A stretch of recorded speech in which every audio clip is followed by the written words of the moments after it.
Hola, mi nombre es Brady Cárdenas y hoy les voy a hablar sobre las generalidades de las adicciones, específicamente los conceptos de dependencia y abstinencia. Este es un tema fundamental en psiquiatría porque las adicciones representan un problema de salud pública que afectan la calidad de vida y se asocian a recaídas frecuentes. Entonces, primero, ¿qué es la adicción? La adicción es un trastorno crónico y recurrente caracterizado por la pérdida de control sobre el consumo de una sustancia. La persona sigue consumiendo aunque sabe que le causa daño y experimenta un deseo intenso conocido como craving. El DSM-5 lo llama trastorno por uso de sustancias y lo clasifica en leve, moderado o grave según la cantidad de criterios que cumpla. Respecto a los componentes de la dependencia, cuando hablamos de dependencia nos referimos a que el cuerpo y el cerebro se adaptan a la presencia de sustancias. La dependencia tiene dos componentes, físicos y psicológicos. Entonces, la dependencia física es cuando el organismo cambia su funcionamiento normal por el consumo. Entonces aquí aparecen dos fenómenos clave que son la tolerancia, que es necesitar cada vez más cantidades para obtener el mismo efecto, y la abstinencia, que aparece cuando la persona reduce o suspende el consumo. Em, la dependencia, por otro lado, la dependencia psicológica, en cambio, es el deseo emocional o mental de consumir y aquí va a predominar la búsqueda compulsiva de la sustancia, ya sea para sentir placer o para evitar el malestar. Entonces, las guías de la OMS y el DSM-5 señalan que una persona con dependencia suele presentar varios de estos elementos, por ejemplo, deseo intenso por consumir, pérdida de control, disminución de actividades importantes, consumo a pesar del daño, tolerancia y abstinencia cuando intenta dejarlo. Entonces, si hacemos una comparación o una diferencia entre tolerancia y abstinencia, tenemos que la tolerancia es la disminución del efecto de una sustancia con el tiempo. Las personas aquí necesitan más dosis para lograr el mismo resultado o siente menos efectos con la misma cantidad. Esto se ve de manera muy marcada en alcohol, opioides y benzodiazepinas, mientras que la abstinencia es un conjunto de síntomas físicos y psicológicos que aparecen cuando la persona deja de consumir después de haberlo hecho por un tiempo prolongado. Estos síntomas varían según la sustancia, pero en general entre horas y días después de las últimas dosis. La abstinencia es una señal directa de la dependencia física y se debe a desajustes en los neurotransmisores del cerebro. Bueno, dentro de los principales síndromes de abstinencia tenemos el alcohol, que este suele iniciar entre 6 y 24 horas. Hay temblores, ansiedad, taquicardia, hipertensión. Pueden haber convulsiones y en casos grandes deliriums, que es potencialmente fatal. El tratamiento principal pues serían las benzodiazepinas y la tiamina. También tenemos el síndrome de abstinencia por las benzodiazepinas, muy similar al alcohol. Hay riesgo alto de convulsiones y se debe retirar siempre pues de forma gradual y no bruscamente. También tenemos los opioides, que es muy incómodo pero no mortal.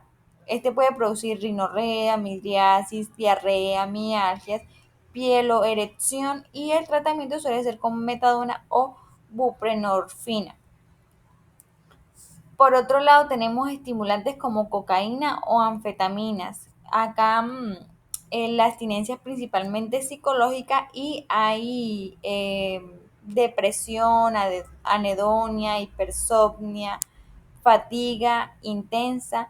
En la nicotina, en la nicotina acá suele presentarse irritabilidad, ansiedad y aumento del apetito. Y suele haber un pico entre las 24 y 72 horas. Y respecto al cannabis, se puede presentar ansiedad, irritabilidad e insomnio. Generalmente estas son leves y también el pico va de 24 a 72 horas.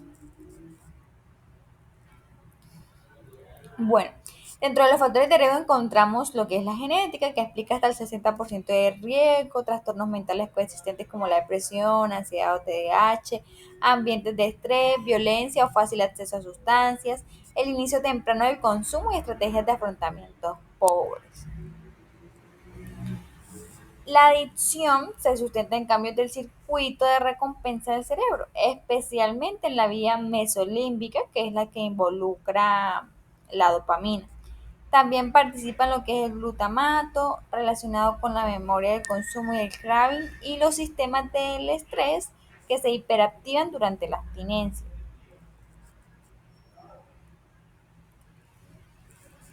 Entonces, el tratamiento debe ser siempre biopsicosocial.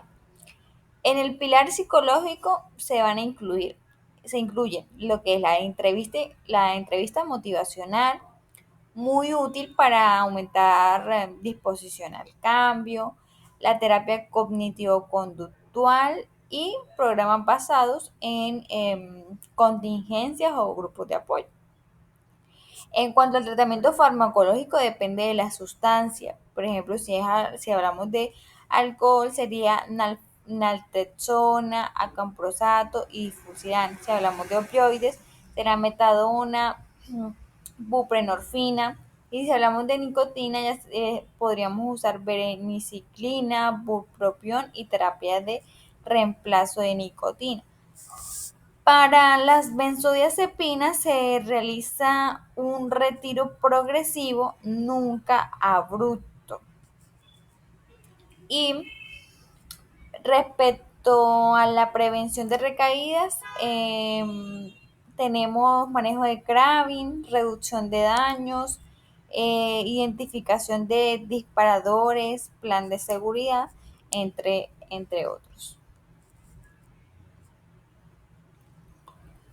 Bueno, en conclusión, las adicciones son trastornos crónicos complejos y multifactoriales que involucran cambios profundos en el cerebro y en el comportamiento.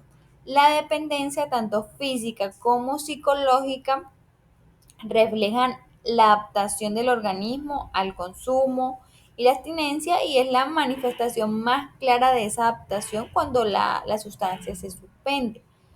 Comprender fenómenos como la tolerancia, el craving, la pérdida de control y los diferentes síndromes de abstinencia según la sustancia es fundamental para el abordaje clínico. Las guías actuales coinciden que la adicción debe entenderse como una enfermedad médica crónica con recaídas esperadas, pero también tratable.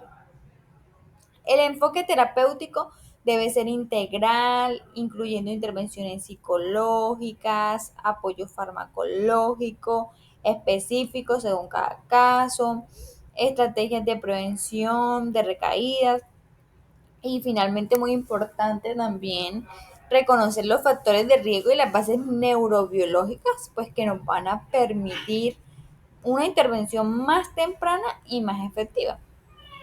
Es decir, en resumen, las adicciones no es solo un problema de consumo, sino un trastorno neurobiológico y conductual que requieren un manejo continuo, empático y basado en evidencia. Es decir, o sea, no solo es conocer la definición de esta patología, sino saber los factores multifactoriales, las bases neurobiológicas y demás que nos puedan llevar a un diagnóstico y un tratamiento adecuado.